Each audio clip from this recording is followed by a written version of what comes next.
I am Theresa Duringer, and I'm today going to talk to you guys about indie development and the economy of favors.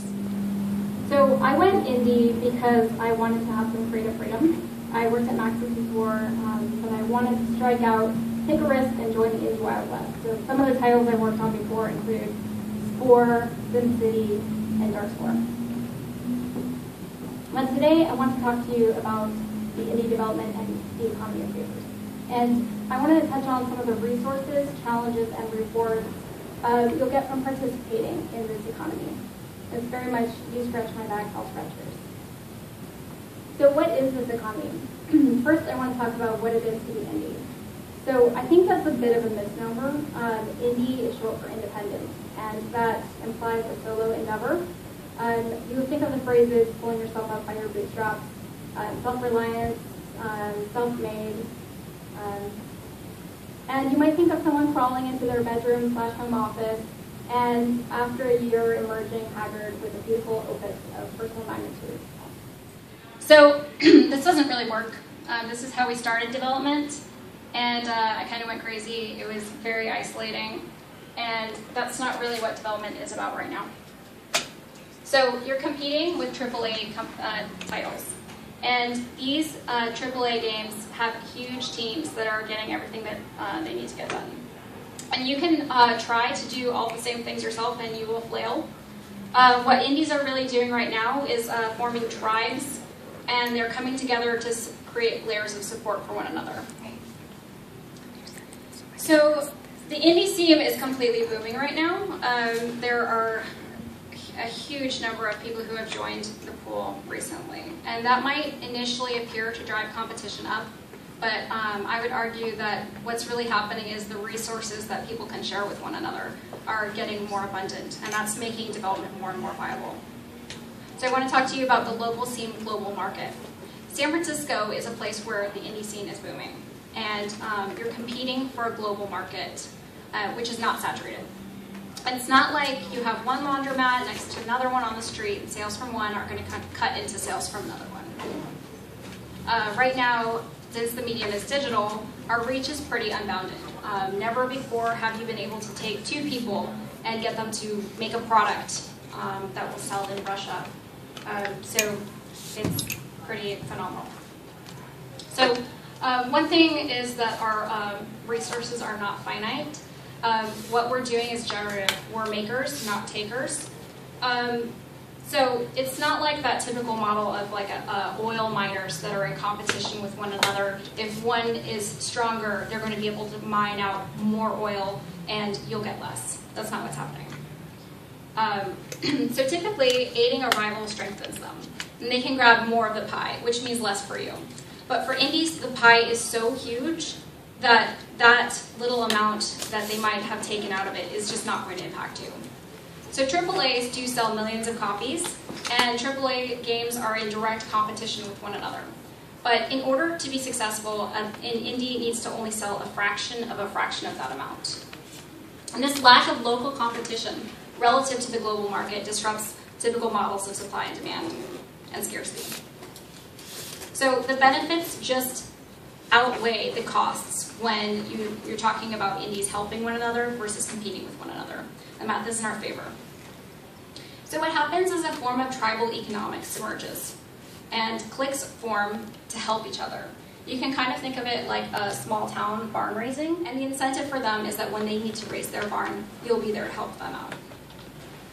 So some of the local California tribes I want to talk about include West Indies, Glitch City, and the Bindies group. And the benefits of participating in some of these tribes are that cliques carry each other to the top. You want your tribe members to succeed because that will give you access to more press, workspaces, notoriety, etc. So making a game requires a lot of things. You need programming, audio, art, design, and usually an indie team will have that covered. We get our audio from Rich Freeland, who does a great job, but other than that, we do everything ourselves. But there's also needs including marketing, PR, legal, finance, and those are things that you probably don't have expertise in. I don't talk to a whole lot of people who went indie because they want to struggle with PR, or who went indie because they want to deal with finance spreadsheets. So that's something that you really are going to want to rely on your community for help with. There's an ebb and flow of the favors that are being exchanged. So I want to talk about the asynchronicity and an asymmetry of these favors. Asynchronicity is that they're not turn-based. It's not like, I do you a favor, you do me a favor, I do you a favor. What happens is as people enter into the indie scene, they're going to absorb a lot of favors from other people. And they're not going to have the capacity or political reach or, experience even to be able to give them back at the same rate. And now that the indie development scene is getting a little bit more mature, you see that people are turning around and becoming mentors for other people. And there's also asymmetry. So if you think of the indie community like an iceberg, many of those indies are going to fizzle out. They're not going to be successful. Only a few make it to the very top. And you don't know who's going to do that. It's a huge gamble. So it becomes in people's interest to help everyone in their community with the hope that someone makes it big and helps carry them up. So I want to share some of my resources with you, specific resources that I exchange with other people, and I'm doing you a favor to do that. If any of you are indie, maybe one day you'll return it. So finding a shared workspace is really critical. It's not just for fun. You will get feedback, testing, cheerleading, and more importantly, it's a watering hole where people exchange information. It's a very word-of-mouth community. You'll find out about contests and conventions and things you might not have otherwise known about, but that will be critical to the success of getting your game out there. Some of these workspaces include Hacker Dojo in Sunnyvale, Indie Open House at IGN. Even my office in San Mateo, I share with another indie team, and we like to invite indies to come through where we can exchange playtesting. If you don't have something like this set up in your area, I really encourage people to just set up something simple like a board game night once a month and invite people from the industry that you know to foster those relationships.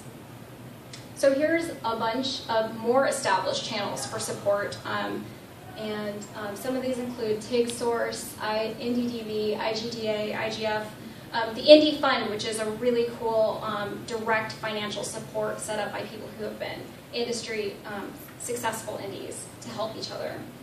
And there's also content pools such as SoundSnap, where you can license content, and this is not a finite resource you're in competition for. The more people use these resources, the more strengthened the communities that support them become. And also legal aid, CA Lawyers for the Arts is a great resource for legal aid if you don't have a lot of money to pay. So in order to get this exchange of favors going, you really need to ask for help. If you start out indie, you may be uncomfortable doing this, but the more you do it, you'll realize that there's a lot of mutual benefit to gain. It's not a zero-sum game. So I put a picture of Dax up here from Star Trek because she's a symbiotic creature, and it's mutually beneficial.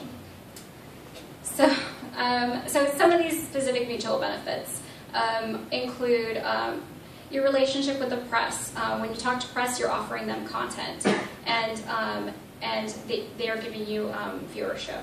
When you talk to bloggers and YouTubers, it's the same relationship, but they have the added benefit of the ability to springboard off of your success. So if you happen to make it big, they will ride that wave with you. One example of that is Northern Lion on YouTube, covering Binding of Isaac, springboarding him to the top, and now he makes a living off that subscribership. So some other favors that you should seek are copy review, legal aid, and just simply asking for things like day passes for GDC from people you know who speak there. They probably have a handful to give out. I want to talk to you guys about the Showdown event in San Francisco. This is a once-a-week board game, video game night. People are drinking beer. It's super, super duper fun. And we show our game there quite often, and that provides that event something fun for people to look at. It's exciting. Those people enjoy themselves. They buy beer, which funds the people who organize it. And we get coverage, so it's triply mutually beneficial. And on a personal note, some of the favors that you ask for don't have to be super biz-tastic. One of the reasons I'm showing here is because I missed a train, and the guy who runs this event gave me a ride. And we got to talking, and I felt indebted to him for giving me that ride. So I've been evangelizing about his event to repay him, and in exchange he's been letting me show quite a bit. So just building those relationships. So A couple things are happening when you ask for a favor. First of all, most obvious, the task gets done. But secondly, it gives people some ownership over the success of your project. And that makes a passion for it spread. And thirdly, people are happy to help each other. There's no shortage of studies about people being generous or altruistic and having that connected to happiness. And one other thing, these favors do not necessarily need to be free. So offering something like a revenue share rather than posting advanced capital for something, a business transaction, can be a great favor. I'm not an expert in porting to Linux, but I have enlisted a friend who's willing to port to Linux in exchange for a revenue share. You'll find that people at conventions will often offer to do pro bono work. They're trying to get their foot in the door, young people, and they can offer work that's a little bit more affordable in exchange for getting a reference or getting your name on their resume. So that's something cool to take advantage of. I came into the industry through the testing route, and I don't recommend it to people. I think it's really great that people are going for something more direct. And also, I would like to encourage people to lean on their online community. If you can crowdsource community management by giving away game codes to bloggers, YouTubers, and people who are hosting tournaments on your forums, that will reward them for enriching your community, and that will encourage them to do it more. And you also want to build relationships with your best players because you'll get a unique perspective from them about the tuning and balance of your game you couldn't have gotten anywhere else. So getting them to give you that information is a favor you can ask of them. So when you're doing all this sort of free sourcing, you really need to relax control. You're not going to necessarily be making the same choices you would make if you had $1 million budget. So things can sometimes come across as a little rough and scrappy, but I would argue that's part of the indie appeal. These days, people sort of are looking for that scrappy quality when they're looking for an indie game. It almost doesn't have legitimacy if it doesn't have it. And it will help you when you're when you're reaching out to your personal network for support to have that quality. You want to present your company as an extension of your creativity because it is, and people will get excited and want to join forces. So a couple exceptions to my model where I talked about the collaborative incentives in the local indie scene versus the competitive incentives. So some resources are extremely limited, and one extremely limited one is the Steam Top 10 list. There are 10 slots. You are all competing for them. Some other ones include features in the Steam sale, Humble Bundle, and getting featured by top-tier YouTubers.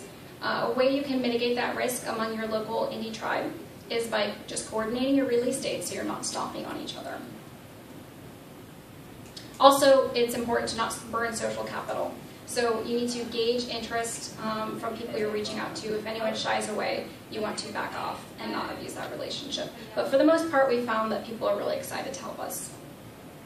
So I am wrapping up, and one last thing I would like to ask of you as me reaching out for a favor is I would love it if you would check out my game Cannonball and tell a friend about it, and hopefully one day I can return the favor to you guys.